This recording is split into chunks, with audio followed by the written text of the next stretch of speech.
suis vraiment très heureux de ce moment pour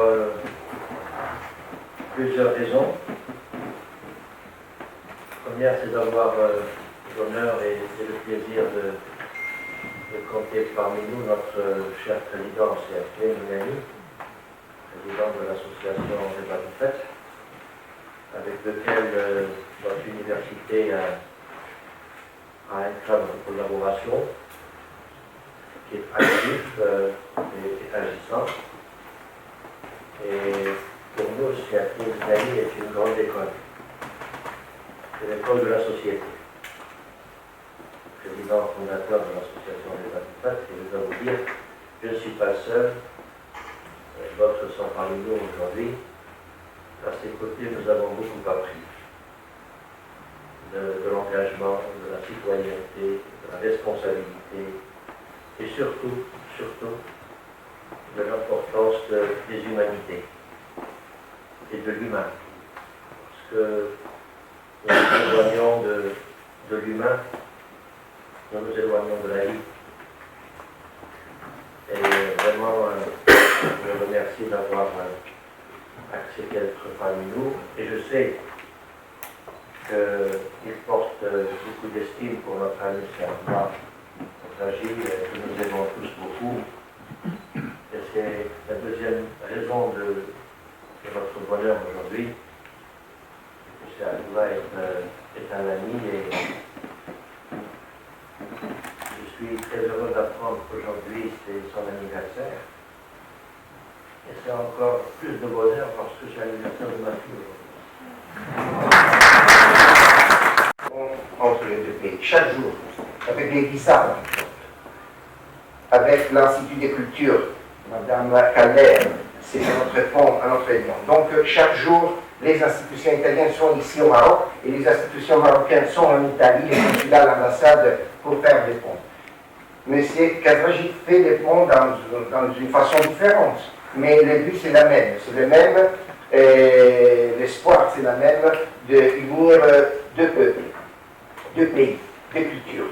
Je vous donnerai une donnée que selon moi c'est la plus importante, et c'est ici dans son livre. Le nombre de Marocains qui vivent en Italie, plus que 400 000. C'est désormais la deuxième communauté, il a même dépassé les Albanais. Donc c'est la première communauté hors de l'Union européenne étrangère en Italie. Mais il y a une donnée encore plus importante. Cette donnée, ce nombre baisse chaque année. Et est-ce que vous savez pourquoi? Parce que chaque année augmente le nombre de Marocains qui deviennent Italiens. Et ça, selon moi, c'est la meilleure façon de démontrer que chaque année, nous accueillons, nous avons déjà accueilli des amis marocains, mais chaque année, ces amis deviennent italiens. Donc, les liens deviennent plus forts que jamais, plus forts que jamais. Et donc, c'est là, il faut travailler ensemble, il faut continuer à travailler ensemble, parce que c'est comme ça que le peuple, les pays, les cultures peuvent se reconnaître, peuvent se connaître, peuvent travailler pour le bien-être de tous, de tout le monde.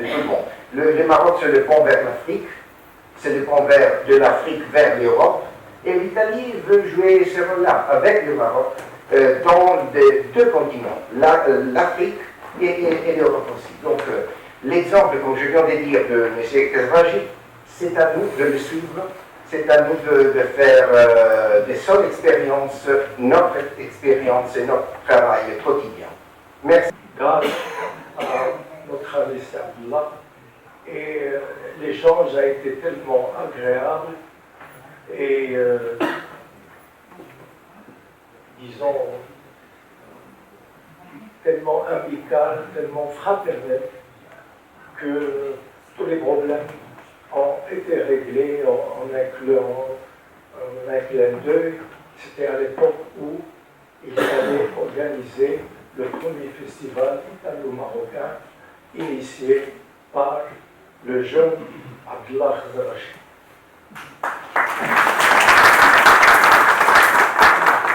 Pourquoi jeune? Parce que j'ai constaté chez lui toujours cet esprit jeune, mais militant, patriote,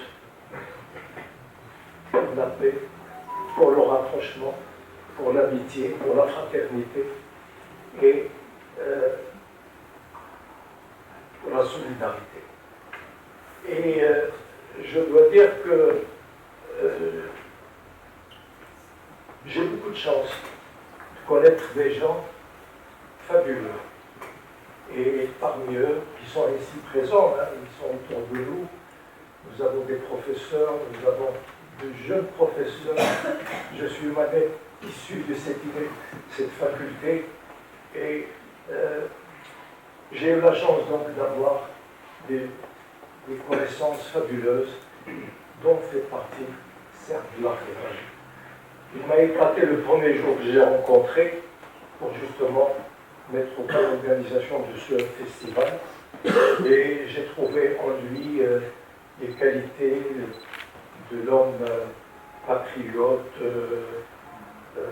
engagé, mobilisé et mobilisateur. Et avec à la base les principes et les valeurs, les grandes valeurs humaines que nous devons préserver.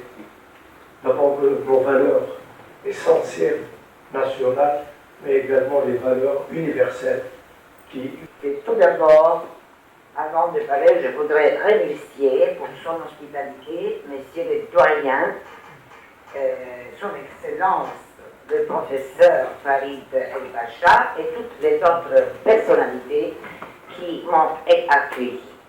Et j'étais en train de raconter mon voyage vers le Maroc. Je venais d'un pays du nord de l'Europe où j'étais en poste. L'Institut culturel, on a 86 instituts culturels italiens dans le monde entier qui dépendent du ministère italien des Affaires étrangères. Et nous sommes des attachés culturels auprès de l'Institut culturel italien, les directeurs et les directrices. Quelle est la fonction de l'Institut culturel italien? C'est de rendre possible la diffusion de la langue et de la culture italienne dans les pays où ils opèrent en collaboration avec les institutions locales et notamment avec les universités. Alors, moi je venais d'arriver au Maroc, de ce pays du nord de l'Europe. Moi je suis une Italienne du sud.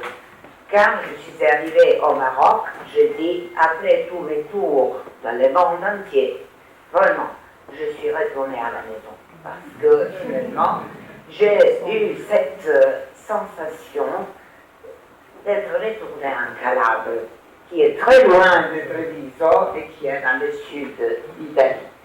Mais, effectivement, j'avais vu aussi dans les autres villes, dans les autres pays, où j'étais, beaucoup de relations avec les consulats généraux du Maroc, et on a organisé plusieurs manifestations culturelles parce qu'il y avait ces points de contact qui est la Méditerranée. D'ailleurs, l'année dernière, l'Institut culturel italien a participé au Salon international de l'édition et du livre, et le titre de son stand c'était Méditerranée, pont entre les cultures, et on a eu les rencontres tous les jours entre deux écrivains italiens qui rencontraient des écrivains marocains.